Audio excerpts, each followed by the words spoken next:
Hey everyone, and welcome to today's Explainer. I am so thrilled to have you here. You know, if you just glance at the news today, it honestly feels like you're looking at a dozen completely chaotic, totally isolated events. But when we actually map all this data out side by side, it tells a deeply interconnected, incredibly fascinating story. Today, we're going to dive into how global conflict, cutting-edge tech, and everyday human challenges are all feeding into one another in ways you probably wouldn't expect. Let's get right into it. 96%. Let that number sink in for a second. That represents a catastrophic drop in Qatar's liquefied natural gas exports over just 6 months of conflict. On one side of the globe, the physical world is literally grinding to a halt. Yet, at the exact same time, the digital world is accelerating so fast it's hard to keep up. Today, Wall Street is anticipating NVIDIA to report quarterly revenue approaching a staggering $92 billion. It's this wild contrast, right? Physical friction on one hand and massive digital acceleration on the other. Here is our agenda for today. 1. Global trade and energy shifts. 2. The AI economic engine. 3. Domestic pressures and midterms. 4. Health, climate, and science. And 5. Workforce, culture, and farewells. Section 1. Global trade and energy shifts. The physical world in flux. The tangible, high-stakes, geopolitical frictions happening in the world right now are incredibly serious, and the economic reality is pretty stark. Just look at the sheer scale of this disruption. Over this same period last year, Qatar shipped 509 LNG cargoes. This year, just 18. That is an estimated $24 billion in lost revenue from stranded natural gas. Before this conflict, Qatar was supplying nearly 20% of global LNG. So the ripple effect here is huge.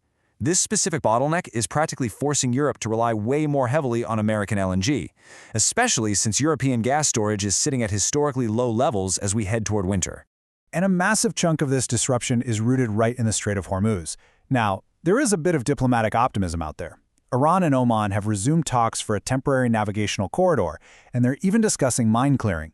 But we have to contrast that optimism with the really grim reality on the water. Reportedly, only 5 commodity vessels crossed the strait on Tuesday.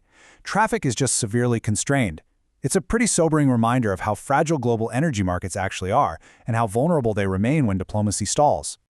But you know, energy isn't the only sector hitting physical borders.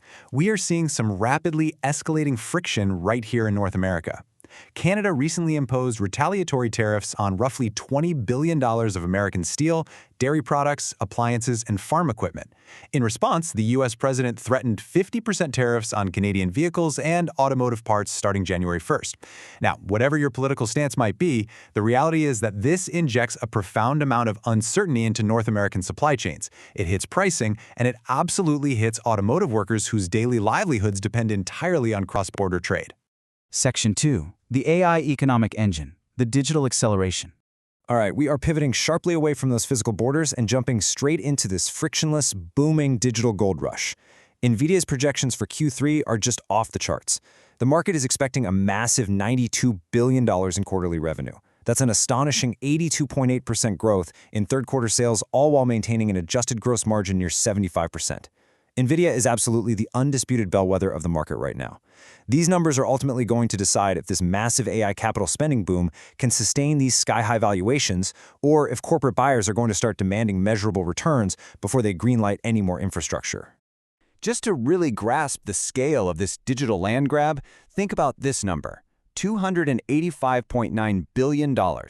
That is the amount of private artificial intelligence investment that flowed into the United States alone in 2025. Plus, American tech companies have issued roughly $220 billion in debt just during this year, 2026, purely to finance further AI expansion.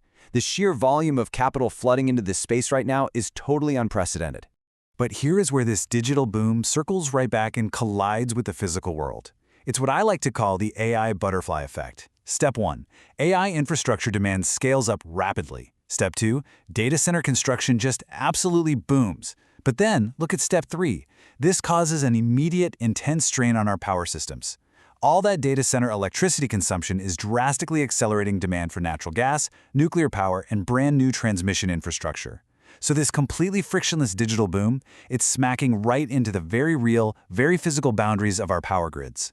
And it's hitting human boundaries too. We really have to contrast all that financial hype with the intense caution we're seeing on the ground.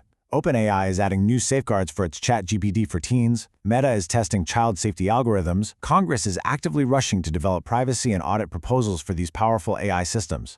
Why? Well, a recent Pew survey found that 40% of American adults actually expect AI to cause more harm than benefit over the next 2 decades. So while the tech is racing ahead, regulators and parents are just scrambling to catch up.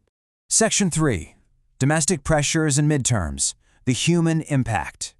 So voters are heading to the polls this November facing a really heavy mix of pressures. The Supreme Court recently sided with the administration on mail voting restrictions. Down on the border, ICE arrests are approaching 50,000 in July, which is the highest monthly total of this term, and federal officials are currently preparing for a potential mass revocation of up to 200,000 visas. Meanwhile, consumer confidence fell way more than expected in August, and that's largely tied to gasoline prices stubbornly sitting above $4 a gallon. Inflation, immigration, and energy are forming the absolute core flashpoints for voters right now.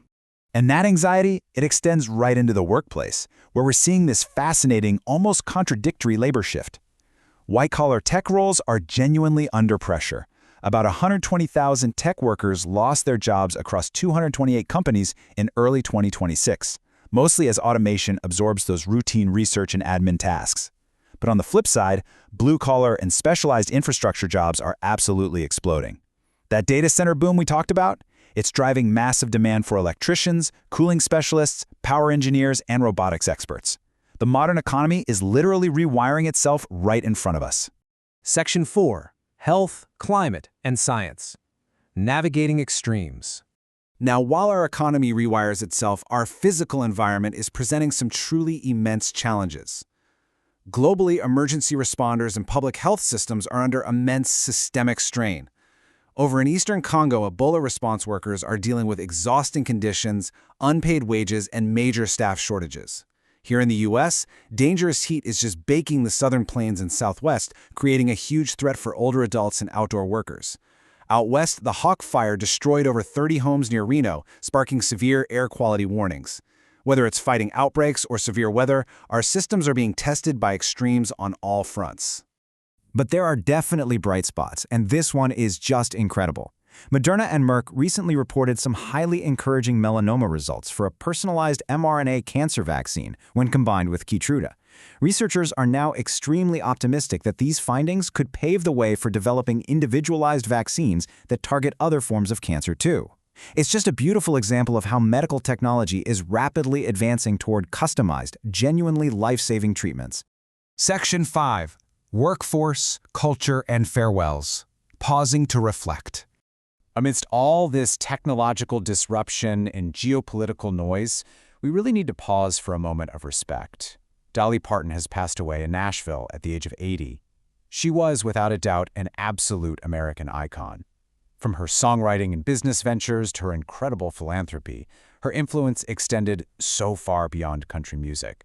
She will always be remembered for how perfectly she combined her traditional Appalachian roots with this broad, enduring popular appeal. We take a breather today to honor a true legend. And even as we look back and celebrate that kind of legendary human authenticity, our current culture keeps shifting.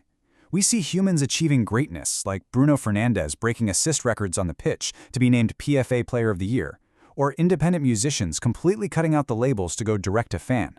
We crave that real connection. But at the same time, technology is just creeping deeper into our entertainment. AI dubbing is fundamentally altering production, and incredibly realistic synthetic media is leaving audiences increasingly cautious, constantly searching for that genuine human element. Which brings us to a final thought I want to leave you with today. We've talked about physical bottlenecks in the Strait of Hormuz costing billions, while billions more pour completely freely into this digital AI gold rush. We're seeing workers lose white-collar tech jobs while blue-collar electricians are suddenly in unprecedented demand. As AI completely rewrites the global economy and physical geopolitical tensions rewrite our map, are we actually ready for what comes next? Thank you so much for joining me for today's Explainer. I really hope this helped connect the dots for you, and I look forward to exploring these questions with you next time.